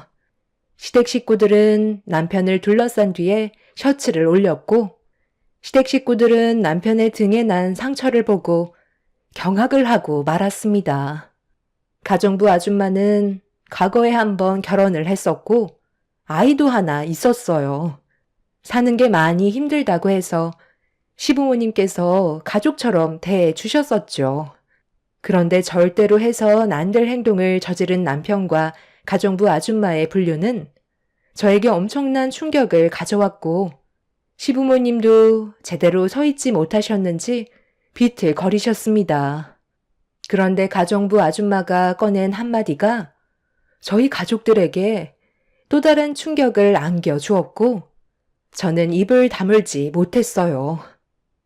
저를 가족처럼 생각해 주신 건 정말 감사하지만 저도 이런 감정을 떨쳐내려고 엄청 노력했었어요. 하지만 사람 마음이라는 게 쉽지 않잖아요. 함께 지낸 시간이 있어서 그랬는지 막내 아드님한테 계속 눈길이 가게 되었고 저도 모르게 이끌리는 마음을 멈출 수가 없었어요. 이미 명호 씨 옆자리에는 아가씨가 차지하고 있는데도 제 마음은 변함없이 명호 씨를 향해 있었죠. 그러다 작년 이맘때쯤에 아가씨랑 명호 씨가 서로 얼굴 붉히며 다툰 적이 있었잖아요. 그때 제가 옆에서 말동무를 해준 적이 있었는데 명호 씨가 저한테 갑자기 입을 맞추더라고요. 저는 술이 너무 많이 취해서 그런 줄 알았어요. 그런데 시간이 지날수록 저를 대하는 행동들이 점점 대범해졌고 결국 저희는 진심으로 사랑하는 사이가 되었던 거예요. 그리고 저한테 이런 말까지 했었어요. 이 집은 어차피 사남매 중 막내인 자기 거라며 사모님께 확답까지 받았다고 여기서 나갈 필요도 없다면서 함께 평생 같이 살자는 말로 저를 더 혹하게 만들었는데 누가 120평이나 되는 평창동 주택을 거절하겠어요. 비록 떳떳한 관계는 아니지만 저희는 정말 진심으로 사랑하는 사이라는 걸 알아주셨으면 좋겠어요. 명호 씨도 무슨 말이라도 해봐. 여보, 당신한테 정말 미안해. 나도 가정을 깨지 않으려고 그동안 정말 열심히 노력했었어. 하지만 사랑 감정이라는 게 그렇잖아. 한 번 마음을 주니까 두 번은 어렵지 않더라고. 저번에 당신한테 집들이 했다는 것도 거짓말이었어. 어차피 우리 관계 이렇게 된 거 여기에서 정리하도록 하자. 사랑은 원래 변하는 거라고. 당신 정말 정신 나갔구나. 우리 나리는 어쩌고 아빠 없는 자식으로 만들게? 왜 이렇게 생각 없는 행동을 저지른 거야? 내가 뭐가 부족해서 이런 일을 만들었냐고. 제가 남편의 멱살을 잡고 난리를 치자 가정부 아줌마가 저와 남편 사이를 말리기 시작했어요. 그런데 갑자기 둘째 형님이 저와 가정부 아줌마를 밀치더니 남편의 뺨을 올려 붙였습니다. 한 번도 아닌 수차례 뺨을 올리는데 둘째 형님의 한마디에 온 시댁은 아수라장이 되어버렸고 시모는 뒷목을 잡고 쓰러져 버리고 말았어요. 너 정말 쓰레기였구나. 좀 전까지만 해도 나한테 사랑한다고 하지 않았어? 화장실에 잠깐 다녀왔을 때 문 앞에서 나 기다리고 있다가 방으로 끌고 들어갔었잖아. 우리 관계는 어떻게 할 건데? 도대체 어디까지가 거짓말인 거야? 내 몸과 마음을 당신한테 다 줬는데 고작 저딴 가정부 아줌마한테 정을 줘? 내 마음 뺏어간 거 당장 돌려놔. 너 때문에 내 인생까지 망쳐버렸다고. 아버님, 저 나쁜 놈 때문에 저까지 제대로 된 생활을 할 수 없었어요. 아니, 이게 또 무슨 말이냐? 명호 너 지금 이게 어떤 상황인지는 아는 거야? 그리고 오늘이 무슨 날인지 알면서 이런 일을 저질러? 대답 좀 해보라고. 사남매 중 막내인 남편 위로 아주버님 두 분과 손이 신우가 있었어요. 남편은 고개를 떨궜고 둘째 아주버님이 남편의 얼굴에 주먹을 올렸어요. 절대로 있어서는 안 될 일들이 벌어지고 만 거였죠. 드라마에서나 볼 법한 일들이 눈앞에 펼쳐지고 있었는데 저는 다리에 힘이 풀려 아무것도 할 수가 없는 상태로 눈앞에 보이는 충격적인 광경을 감당할 수밖에 없었습니다. 한 명도 아닌 두 명이나 불륜관계를 맺은 남편은 제가 그동안 알고 있던 사람이 아니었어요. 뒤늦게 알게 된 사실이지만 남편의 회사는 시간적으로 상당히 자유로운 일이었어요. 회사에서 정해놓은 일만 빨리 끝나면 곧바로 퇴근할 수 있는 구조로 되어 있었죠. 남편은 그동안 저에게 항상 저녁 7시쯤에 퇴근하는 걸로 얘기했었는데 어쩔 때는 오전에 업무가 끝날 때도 있었다는 걸 뒤늦게 알 수 있었습니다. 가정부 아줌마도 용서할 수 없었지만 한 가족인 둘째 형님이 남편과 깊은 관계였다는 건 절대로 용서할 수가 없었어요. 결국 저는 두 사람과 남편에게 상간소송을 진행했고 뒤도 안 돌아보고 이혼을 선택하게 되었습니다. 그리고 시부모님께서도 집안의 먹칠한 남편을 받아들일 수 없다면서 인연을 끊어버린 뒤 두 번 다시 얼굴을 보려 하지 않았습니다. 둘째 형님 내외도 이런 일들로 인해 이혼을 선택하게 되었는데 가정부 아줌마와 둘째 형님은 남편을 차지하겠다고 서로 머리채를 잡고 뒹굴며 난리도 아니었어요. 저는 그런 모습을 더 이상 보고 싶지가 않아 제 딸을 데리고 다시 새롭게 시작을 하게 되었죠. 아무 소식도 듣고 싶지 않았어요. 남편과 이혼을 하고 친정집으로 들어와 부모님의 도움을 받으면서 사는 동안 어떠한 소식도 들으려 하지 않았습니다. 그 사람이 언젠가 가정을 깨버린 잘못에 대해 벌을 받길 간절히 원하고만 있었습니다. 저희 부모님께서도 남편의 행동으로 인해 많은 실망과 상처를 받으셨죠. 한 사람 때문에 많은 사람들이 피해를 보게 됐었고 두 번 다시 기억하고 싶지 않았던 날들이었습니다. 그런데 남편과 이혼을 한 지 1년 만에 저희 집에 찾아왔어요. 저는 가족들과 외식을 하려고 나가려는데 현관문 앞에 남편이 고개를 떨군 채 서 있었습니다. 아빠는 여기가 어디라고 오냐고 멱살을 잡은 뒤 패대기를 쳤지만 저항 한번 하지 않고 힘없는 사람처럼 픽 쓰러져 눈물을 흘리고 있었어요. 제 딸은 오래간만에 본 자기 아빠를 보며 어디 아픈 것 같다고 눈물을 흘리면서 품속에 안겼는데 차마 떼어낼 수가 없었습니다. 여긴 어쩐 일이야? 왜 온 건데? 무슨 말을 하던지 나는 듣고 싶지 않으니까 당장 돌아갔으면 좋겠어. 그동안 우리가 마음 잡고 사느라 얼마나 힘들었는지 알아? 정말 미안해. 내가 잠깐 어떻게 됐었나 봐. 당신이 내 인생에 제일 소중한 사람이었는데 그걸 몰랐던 내가 너무 한심스러워. 우리 다시 시작하면 안 될까? 앞으로 2번 다시 과거에 있었던 일을 반복하지 않을게. 제발 내 옆에만 있어주면 안 돼? 그동안 나 너무 힘들었어. 내 모습을 보면 당신도 알 수 있잖아. 우리 부모님이 옆에 있을 때는 모든 것들이 두렵지가 않았었는데 당신이랑 일이 이렇게 되고 난 후부터 가족들과 등지며 살게 되다 보니 내 인생은 순식간에 나락으로 떨어지더라고. 나를 사랑한다고 했었던 그 사람들도 진실한 사랑이 아니어서 그랬는지 금방 식어버렸고 둘 다 내 곁을 떠나 새 삶을 찾았더라고. 그리고 내 주위에 남겨진 건 아무것도 없다는 걸 그때 처음 알게 되었고 너무 외롭고 쓸쓸한 거야. 우리 부모님은 벌써 다른 지역으로 이사를 가셔서 찾을 수도 없는 상태고 형들이랑 누나도 이미 연락이 끊어진 지 오래야. 내가 잘못한 거 충분히 받아들일 수 있지만 외로운 건 못 참겠어. 당신한테는 말을 안 했지만 내가 회사에서도 부정한 관계가 있었거든. 부장님 와이프랑 잠깐 그랬는데 그래서 잘 다니던 회사에서도 잘리게 되면서 혼자 집에 있는데 왜 이렇게까지 됐나 싶더라고. 모든 것들이 내가 자초한 일이니 벌을 받는 게 당연하겠지만 왜 하필 이렇게 안 좋은 시기에 내 몸에도 문제가 생겼는지 모르겠어.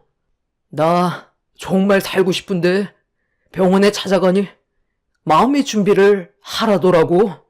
전립선암 4기 판정을 받고 나오는 길이야. 내가 의지할 곳이 결국 당신 곁이라는 걸 뒤늦게 알게 됐을 땐 이미 늦었다는 걸 알지만 빈털터리가 된 나를 다시 받아줄 수 없을까? 우리 딸 나리와 마지막 시간을 함께 보내고 싶어. 당신만 괜찮다면 나에게 남은 몇 달의 시간을 함께 보낼 수 있게 허락해주면 남은 인생 당신을 위해 최선을 다해 살아가도록 할게. 나한테 마지막으로 기회를 주면 안 될까? 이렇게 무릎 꿇고 빌 테니까 한 번만 용서해줘. 남편은 저에게 병원에서 받은 진단서를 보여줬어요. 남편은 전립선암 4기로 길어야 6개월 정도의 시간이 주어진 상태였죠. 전립선암이라는 게 통증도 없어서 쉽게 확인이 될 수 있는 암이 아니라는 걸 그때 처음 알았습니다. 제 딸은 남편의 얼굴이 반쪽이 된 모습을 바라보며 눈물을 계속 흘리고 있었어요. 하필 어버이날 때 찾아와서 저희 가족은 기분이 말이 아니었습니다. 혼자서 즐길 거 다 즐긴 뒤 이제 떠나게 될 시간이 되니 주위에 아무도 없으니까 생각이 나는 사람이 저밖에 없다는 걸 뒤늦게 깨닫고 찾아온 남편이 너무 한심했어요. 처음부터 잘했으면 이런 일도 없었을 텐데 결국 뒤늦은 후회를 해봤자 달라지는 건 아무것도 없었죠. 문제는 그날 남편이 다녀간 이후 제 딸이 계속 아빠를 찾고 있습니다. 또 언제 얼굴을 볼 수 있냐고 저에게 재촉하고 있어요. 침착하게 설명을 했지만 아직 어린 나이라 제 말을 전부 다 이해하지는 못하는 것 같습니다. 불과 어제 일어난 일이고 앞으로 제가 어떻게 해야 될지 모르겠어요. 남편이 자기 핸드폰 번호와 집 주소가 적힌 쪽지를 건네줬지만 이미 법적으로 남이 되어버린 상태고 저는 아직 그날의 상처가 아물지도 않았는데 남편이 암이라는 이유 하나 때문에 제가 옆에 있어줘야 하는 건지 모르겠어요. 여러분들께서는 제가 어떤 결정을 내리면 좋을 것 같으세요? 제 딸을 위해서라도 마지막 순간을 함께 해줘야 되나요? 아니면 그 사람이 세상을 떠나든 말든 신경도 쓰지 않아야 되나요? 시부모님께 전화를 해서 이런 상황을 설명했지만 남편이 세상을 떠나도 신경조차 쓰지 않는다며 전화를 끊어 버리셨습니다. 저도 매몰차게 그 사람을 걷어차는 게 올바른 행동일까요? 머릿속이 많이 복잡한 상황입니다. 여러분들께서 저에게 지혜를 나눠주시면 많은 도움이 될 것 같습니다. 한번 맺게 된 인연이 저를 끝까지 물고 늘어지니 너무 힘드네요. 제 사연을 들어주신 분들의 가정에는 항상 행복과 웃음만 가득하셨으면 좋겠습니다. 감사합니다. 안녕하세요. 저는 40대 중반이 되어서야 지긋지긋했던 시댁 집안과의 악연을 끊어냈지만 지나간 일들을 생각해보니 너무 우라통이 터져서 사연을 신청하게 된 여자입니다. 어떻게 사람이 그럴 수 있는지 이해할 수 없는 행동들은 결국 제 한계를 시험하고 말았습니다. 남편과 함께 한 지는 15년 정도 된 것 같아요. 그리고 그 기간 동안 제 눈물 콧물 다 빼놓고 그 사람에 대한 조금의 감정도 남아있지 않은 상태가 되어버렸죠. 아이가 있기 때문에 그냥 의무적으로 어쩔 수 없이 살아가고 있었지만 하루하루가 저에게는 악몽 같은 날들의 연속이었습니다. 15년 동안 살면서 남편은 손에 꼽을 수 없을 정도로 사고를 너무 많이 쳐서 정말 지쳐있는 상태였죠. 그리고 최근에 돌이킬 수 없는 상식 이하의 행동을 시모와 함께 저지르고 말았습니다. 저희 엄마가 건강이 좋지 않으셔서 병원에 입원을 하시는 동안 시모와 남편이 신경을 많이 써주려고 노력을 많이 해주고 있었어요. 그 이유는 시모가 평생 동안 시부 옆에서만 지내시다가 추운 겨울날 갑자기 심장마비가 오셔서 전혀 마음의 준비가 되어 있지 않은 상태에 시부를 보내드려야만 했었죠. 그래도 시댁 집안의 중심을 잡아주시던 분이셨는데 세상을 떠나게 되시니 시모는 모든 걸 상의 한마디 없이 일을 진행하셨어요. 시부의 재산이 시모에게 넘어가게 된 시점부터 돈도 흥청망청 사용하셨고 결국 재산을 엄한 곳에 탈탈 털어 넣어주는 충격적인 일이 벌어지고 말았죠. 시부가 세상을 떠나신 지 5년 만에 시모는 가지고 계신 집과 재산 전부를 주식에 투자를 하셨어요. 동네 사람들이 누구는 억 단위를 벌었고 누구는 1,000만 원대의 돈을 만지셨다는 말에 혹하셔서 단기간에 많은 돈을 벌어보시려고 했다가 모든 돈을 탕진하게 되는 일이 생기고 말았죠.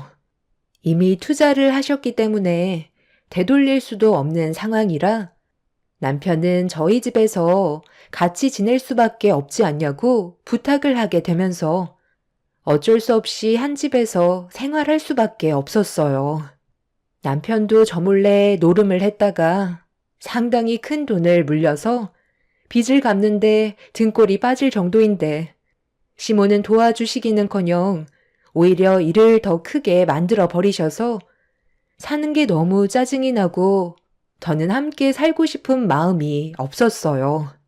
제가 분위기가 점점 심각해지자 시모와 남편은 병원에 계신 저희 엄마한테 신경을 많이 써줬고 최대한 제 심기를 건들지 않게 하려고 눈치를 많이 보고 있었습니다. 이런 상황을 듣게 되신 엄마는 항상 모든 상황을 좋게 풀어나가길 원하셨어요. 병원에 입원해 계시는 동안 최대한 마음 편히 계시도록 해드리고 싶어 제가 가지고 있던 불만들을 털어놓지 않았었죠. 그런데 날이 가면 갈수록 엄마의 건강 상태는 안 좋아지면서 눈을 감고 계시는 일이 많아지셨는데 그런 엄마의 모습을 바라보고 계신 시모와 남편이 충격적인 한마디를 꺼내게 되었고 그 말을 듣게 된 저는 너무 놀라 두 귀를 의심할 수밖에 없었어요. 원래 인생이라는 게 복불복이라니까. 아무리 건강한 사람이라도 암 한 번 걸리면 아무것도 할 수가 없다니까. 이거 봐봐라. 살려고 발버둥 치고 있는데도 결국 세상 떠나게 될 날은 비켜갈 수가 없는 거다. 이런 거 보면 인생은 즐기면서 살아야 된다고. 나중에 후회해봤자 뭔 소용이 있겠어? 그래서 하는 말인데, 이번에 우리 사돈 장례 끝나면 해외여행이나 좀 다녀올까? 한 일주일 정도 스위스 여행 다녀오고 싶은데, 너희 사돈 세상 떠나면 그 재산 다 가져갈 수 있잖아. 그 돈 묵혀놔봤자 뭐 하겠어? 어차피 세상 떠나면 가져갈 수 있는 돈도 아닌데 좋은 추억 하나라도 만드는 게 좋지. 지금까지 살면서 제주도나 가봤지 해외여행은 단 한 번도 안 가봤는데 이번 기회에 며느리 덕 좀 볼 수 있겠네. 그렇게 해줄 수 있는 거지? 다녀와서 다시 열심히 살면 되는 거잖아. 의사가 그러는데 이제 버텨봤자 3일 정도라고 했나? 그럼 장례 끝나고 바로 떠날 수 있게 나는 집에 가서 미리 짐부터 싸놓을 테니까 며느리 너는 옆에서 자리 좀 지켜드려라. 지금 저희 엄마는 생사를 오고 가시는데 어떻게 앞에서 여행 얘기를 하실 수가 있으세요? 어머님 때문에 그동안 제가 얼마나 힘들었는지 아세요?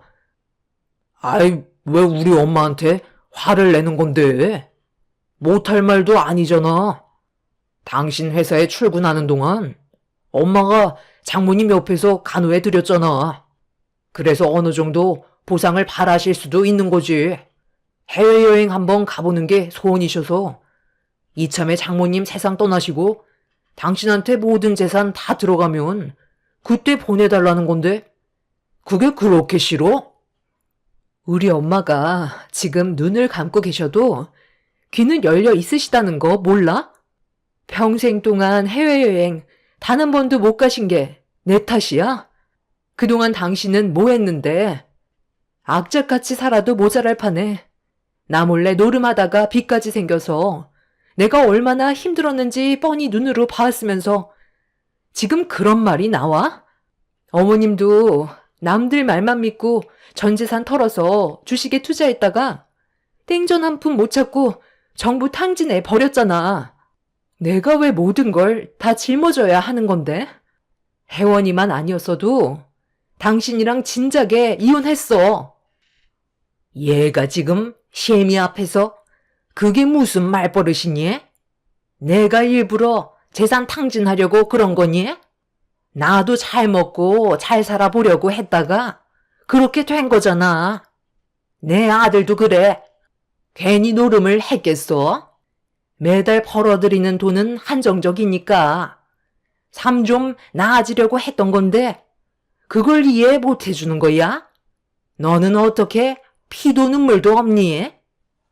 그런 허황된 꿈만 따라가니까 삶이 이렇게까지 바닥을 치는 거라고요. 당장 오갈 데 없으셔서 저희 집에서 얹혀 사시는데 해외여행을 가신다고요? 그것도 저희 엄마가 세상 떠나시고 들어오는 재산으로요? 지금까지 정말 힘들게 버텨왔는데 더는 힘들어서 못하겠어요. 조만간 저 이 사람이랑 정리할게요. 당신 지금 그게 무슨 말이야? 나랑 끝내겠다는 거야? 그럼 우리 혜원이는 이혼 가정에서 자라는 아이가 심리적으로 얼마나 불안해하는지 알면서 그런 말이 나와? 내가 저번에 노름한 건 미안하다고 했잖아. 지금 최선을 다해 빚 갚고 있고 다시 예전의 삶으로 돌아가려고 발버둥 치고 있는 거 알잖아. 그래, 아주 잘 알고 있지. 그런데 그것도 어차피 시간 지나면 다시 원점으로 돌아올 거 아냐. 당신은 잠깐만 여유가 생겨도 또 사고를 치잖아. 빚 다 갚으면 그땐 또 무슨 사고를 치려고? 15년 동안 당신이랑 살면서 항상 똑같았어. 잠깐의 숨 돌릴 틈도 없이 하나의 일이 끝나면 또 다른 사건을 터뜨리고 나는 당신이 저지른 일들을 수습하기 위해 발등에 불이 붙은 것 마냥 쉬지 않고 움직이는데 15년 동안 항상 제자리였어. 그리고 오늘 어머님이랑 당신한테 너무 큰 실망을 하게 돼서 더는 이렇게 살고 싶지 않아. 질려버릴 대로 질려서 조금의 감정조차 남아있지 않다고. 내가 오늘 뱉은 말에 대해서는 번복하지 않을 거야. 그래, 알았다. 내가 또 생각 없이 입을 털어서 너한테 상처를 줬구나. 내 처지에 무슨 해외여행이야? 그냥 조용히 살다 세상 떠날 테니까 이제 그만해라. 시모와 남편의 생각 없이 뱉은 말들 때문에 화가 난 저는 너무 흥분을 했는지 눈을 뜨지 못한 채 누워 계시는 엄마 옆에서 두 모자에게 막말을 퍼부어 버렸어요. 아무리 이해하려 해도 도저히 받아들이기가 힘이 들었습니다. 곧 작별을 준비하시는 엄마 앞에서 해외여행 얘기하고 있는 시모가 너무 개념이 없어 보였어요. 그걸 또 거들고 있는 남편도 한심해 보였죠. 제가 한바탕 난리를 치자 그제서야 사태 파악을 하고 병실을 급하게 빠져나갔지만 이미 저는 그 사람들에게 마음을 접어버린 상태라 이혼하겠다는 생각은 조금도 변하지 않았습니다. 의사는 엄마가 3일 정도 버틸 수 있다고 하셨지만 체력이 많이 떨어지셨는지 엄마는 결국 버티지 못하시고 다음날 아침에 세상을 떠나고 마셨어요. 그리고 이 소식을 듣게 된 남편과 시모는 장례 치르는 걸 묵묵히 도와주었고 엄마의 장례 기간 동안 최대한 조용히 지나가길 원했던 저는 아무 말도 섞지 않았습니다. 괜히 입 한번 열었다가 엄마의 장례를 망치게 될까봐 아예 신경 쓰지 않고 있었어요. 병원에서 한바탕 한 뒤 집으로 돌아갔던 터라 시모와 남편은 제 눈치를 보면서 장례를 도와주었고 그래도 생각은 있는지 3일장을 치르는 동안 아무 일 없이 지나갔어요. 그리고 저는 장례가 끝이 난 이후 다음날 몸살이 찾아와서 하루 종일 집에만 누워 있었죠. 제 딸 혜원이가 옆에서 저를 살펴주었고 며칠 동안 집에서 꼼짝도 못한 채 누워만 있었는데 남편과 시모는 뭐하고 있는지 집에 들어오지 않았습니다. 딸에게 물어봤지만 전혀 알고 있는 게 아무것도 없었죠. 그렇게 3일 정도가 지나고 어느 정도 기력을 회복하게 된 저는 남편한테 전화를 걸어봤어요. 또다시 무슨 일을 저지를 것만 같아 불안하기만 했었죠. 제 딸의 전화도 안 받는 남편과 시모의 행동이 너무 불편해서 몇 번이고 재차 연락을 시도해봤지만 받지 않아 답답한 상황이 또다시 시작이 되고 있었습니다.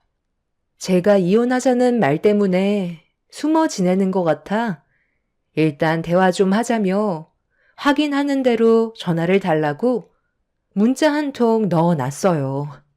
그리고 저는 힘든 몸을 이끌며 정리가 되지 않았던 엄마 집에 유품 정리차 들리게 되었습니다. 아무 생각 없이 현관문을 활짝 열었는데 집 안에서 술 냄새가 진동을 하고 있었어요. 엄마가 병원에 입원하시고 장례까지 치르는 동안 환기를 시키지 못해 집안 공기가 안 좋아진 줄 알았는데 신발을 벗고 거실로 들어가는 순간 저는 너무 놀라 뒤로 넘어지고 말았어요. 심우한 남편이 대자로 누워 거실에는 수십 개의 술병이 어질러져 있었습니다. 제가 비명을 지르면서 집안이 떠나갈 정도로 화를 내자 그제서야 눈을 뜬 남편은 제 얼굴을 보더니 아직 술이 덜 깼는지 웃어 보이면서 시무를 흔들어 깨웠어요. 왔냐? 네가 여기 올 줄 알고 기다리고 있었지. 우리도 장례 치르고 많이 힘들었는지 술이 좀 당겨서 아들이랑 치맥 파티 좀 즐겼다. 전날 저녁에 들어온 거야. 오래간만에 아들과 동해바다 여행 갔다가 오는 길에 집에 들어가면 네가 또 한 소리 할 것 같아 이쪽으로 방향을 틀었거든. 아직 술이 좀 남은 것 같은데 일단 흥분 좀 가라앉히고 한잔하면서 얘기하자. 어제 내 아들이랑 먼저 얘기 좀 했었거든. 내가 지금 집이 없잖니. 그런데 너희 사돈이 세상을 떠나고 이 집이 비어 있으니 앞으로 이곳에서 살면 될 것 같은데 내 아들도 이 집이 마음에 들었는지 같이 살고 싶다는 말을 하네. 너랑 같은 공간에 있으면 눈치만 보이고 숨 막혀서 정신적으로 많이 힘들다고 하는데 나 혼자 지내겠다고 하는 것도 좀 그렇잖니. 집이 좀 낡긴 했지만 그래도 이 정도면 살만 하잖니. 우리 엄마가 오죽했으면 이런 결정을 내렸겠소. 당신이 하도 힘들게 하니까 따로 나와서 살겠다는 거잖아. 그래서 어제 한 차례 짐 좀 정리했어.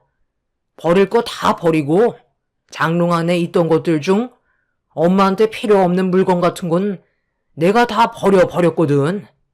아직도 여기저기 리모델링 해야 될 것도 많고 집 정리도 좀 해야 되는데 이왕 온 김에 당신이 좀 도와줬으면 좋겠네. 내가 봤을 때 필요 없어 보이는 건 대충 버리긴 했는데 당신은 내 생각이랑 좀 다를지도 모르잖아. 그래서 지금 내 허락 없이 우리 엄마 집에 함부로 들어와서 이 난리를 쳐놓은 거야? 당신 정말 끝까지 질려버리게 만드는구나.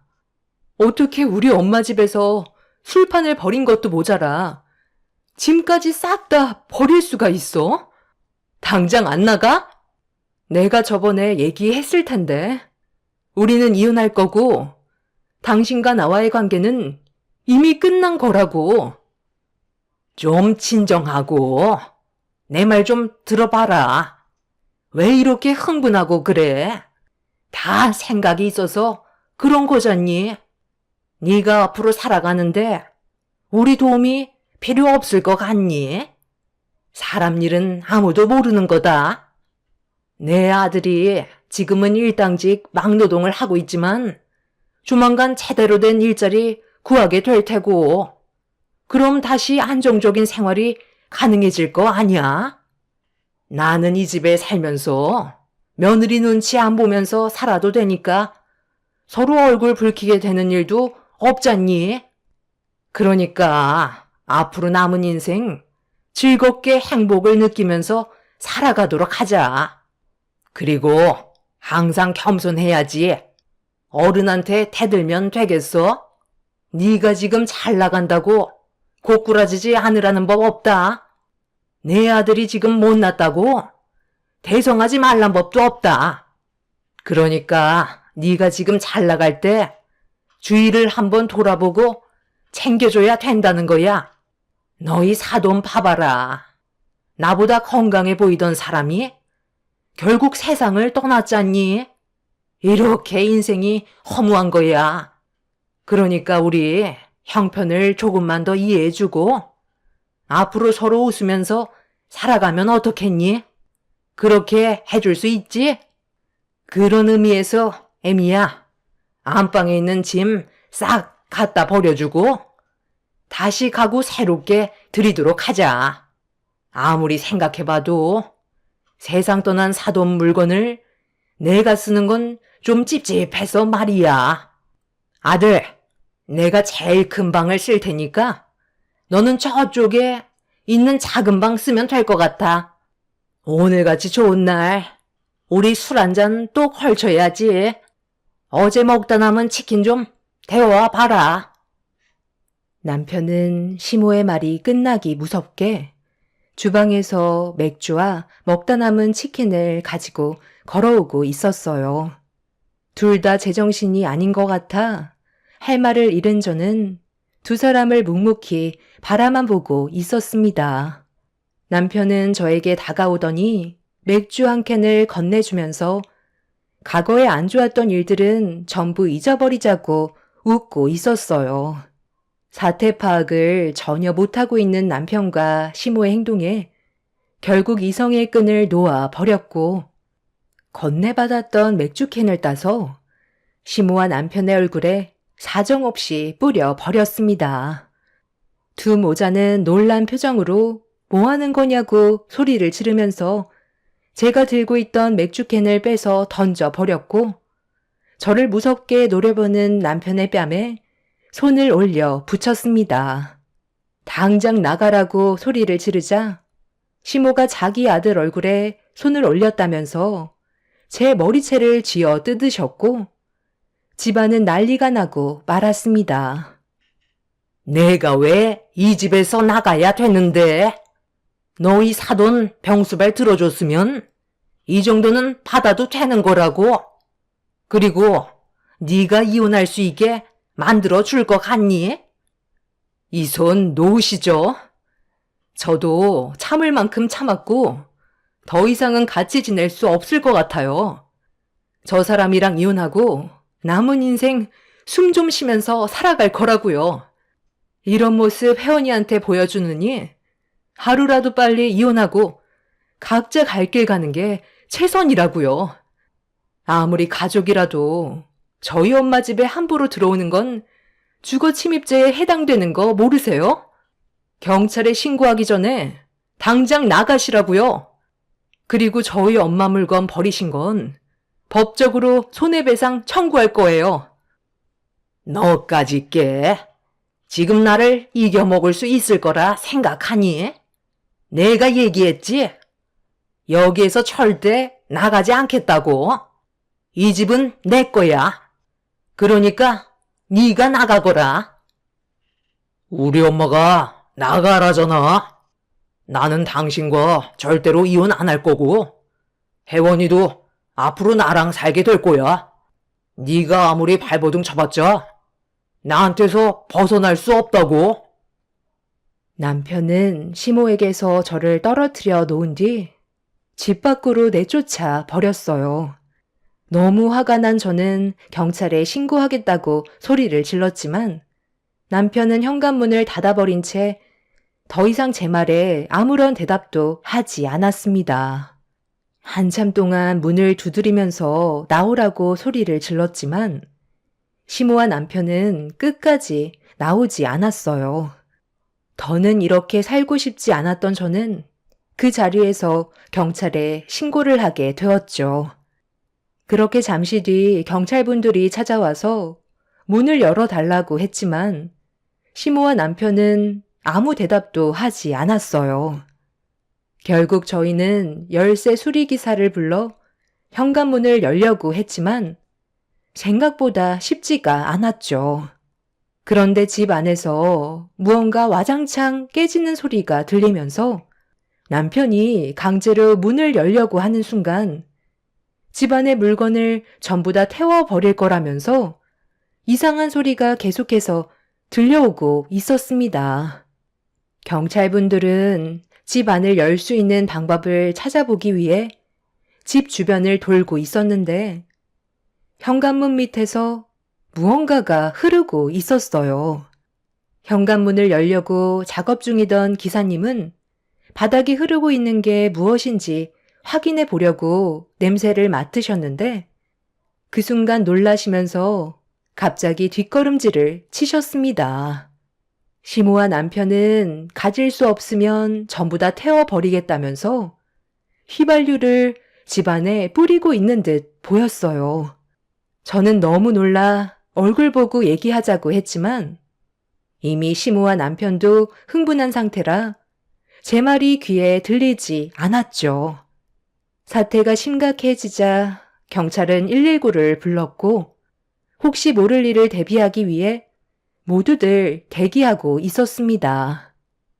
경찰분들께서 최대한 좋게 설득하려고 노력을 했지만 시모와 남편은 절대로 나가지 않겠다며 계속해서 고집을 부렸고 결국 더 큰 사고를 방지하기 위해 문을 부수고 들어가려는 순간 현관문 발밑에서 갑자기 불길이 솟구쳐 올랐습니다. 남편은 자기 말을 무시했다면서 절대로 해선 안 될 행동을 저질렀고 소방대원분들은 급하게 불길을 잡기 위해 신속히 움직이셨어요. 생각 없는 사람들 때문에 상당히 많은 사람들이 피해를 보고 있었는데 현관문이 열이 받아서 그런지 열리지 않았는데 잠시 뒤 2층에까지 연기가 올라오고 있었습니다. 남편과 시모는 생각보다 커진 불길에 놀랐는지 안에서 살려달라는 목소리가 울려 퍼졌고 동네 주민분들까지 전부 몰려와 불안에 떨며 불에 휩싸이는 집을 쳐다보고 있는데 제 이름을 부르시면서 달려오신 한 분이 어떻게 된 거냐며 물어보셨어요. 그분은 저희 부모님과 오랜 세월 함께 하셨던 분이셨는데 집이 불타는 걸 보고 놀라서 달려오셨던 거였죠. 제가 상황 설명을 드리자 그분은 잠깐만 기다리라면서 어디론가 급하게 달려가셨습니다. 저희 부모님이 살고 계셨던 집이 예전에 도둑이 한번 들어서 창문에 전부 방범창을 설치하는 바람에 들어가기가 쉽지 않은 구조로 되어 있었어요. 그래서 소방대원 분들도 애를 먹고 있는 상황이었죠. 그런데 잠시 뒤 다시 어디론가 가셨던 부모님 지인분께서 누군가를 데려오셨는데 상당히 큰 불도저를 끌고 부모님 집 앞으로 오셨어요. 사람을 구하기 위해서 현관문을 밀어버려도 되냐는 말에 일단 사람이 우선인지라 저는 어쩔 수 없이 고개를 끄덕였고 부모님 지인분께선 불도저 기사분께 도움을 요청하셨습니다. 알고 보니 부모님 집 근처에서 건물을 올리기 위해 작업 중이셨다는 걸 알 수 있었죠. 그렇게 불도저로 현관문을 밀어버리자 부서지면서 틈이 생겼고 그 안으로 소방대원 분들께서 화재를 진압하며 집 안으로 들어갔어요. 그리고 잠시 뒤 시모와 남편이 부축을 받으면서 탈출을 할 수 있었습니다. 두 모자는 곧바로 응급실로 향했고 부모님 집은 소방대원 분들 도움으로 화재를 진압할 수는 있었지만 순식간에 불길에 휩싸였던 터라 집안은 전부 재로 변해버리고 말았습니다. 시모와 남편은 크게 다친 곳 없이 타박상 정도였고 이런 상황을 만든 거에 대해 조사가 진행되었는데 정말 뻔뻔하게도 두 모자는 술을 너무 많이 마셔서 기억이 나지 않는다고 거짓말을 하고 있었습니다. 아니, 글쎄, 기억이 안 난다니까요. 갑자기 현관문 앞에서 불길이 치솟아 저희들도 놀란 상태였다고요. 술을 너무 많이 마셔서 전혀 기억이 없어요. 제가 무슨 말을 했었나요? 저도 술을 하도 먹어서 어떤 일이 있었는지 잘 모르겠어요. 눈 떠보니까 병원에 누워 있었다고요. 당신은 우리가 왜 이렇게 됐는지 알아? 둘 다 정말 너무 뻔뻔한 거 아니야? 목숨을 살려줬으면 감사하게 생각해야지. 좀 전까지만 해도 집 안으로 들어오지 못하게 난리를 쳐놓고 기억이 나지 않는다고? 지금 두 사람이 얼마나 큰 일을 저질렀는지 알아? 우리 부모님 집이 전부 다 타버려서 쟤밖에 안 남았다고. 결국 집을 잃어버리게 생겼는데 잘못이 없어? 그럼 이젠 너희 사돈집에서 앞으로 살 수 없는 거니? 아유, 일을 어쩌면 좋아. 좀 낡긴 했었지만 그래도 살만한 집이었는데 이왕 이렇게 된 거 싹 다 밀어버리고 다시 새로 집을 지으면 되지. 그쪽 동네가 조금만 걸어가도 있을 건 다 있어서 살기는 아주 딱 좋던데. 어차피 새로 지을 거면 좀 넓게 올리면 좋을 것 같은데. 당신한테도 잘못이 전혀 없는 건 아니잖아. 우리 엄마 말 무시하고 나는 당신이랑 이혼하기 싫은데 계속 밀어붙이니까 화가 났던 거라고. 그런데 정말 집안에 화재는 왜 난 거야? 아까 연기를 너무 많이 마셨는지 기억이 끊어졌나 봐. 아무래도 좀 더 입원을 해야 될 것 같은데 굳이 경찰서에까지 가야 되나요? 너무 뻔뻔했어요.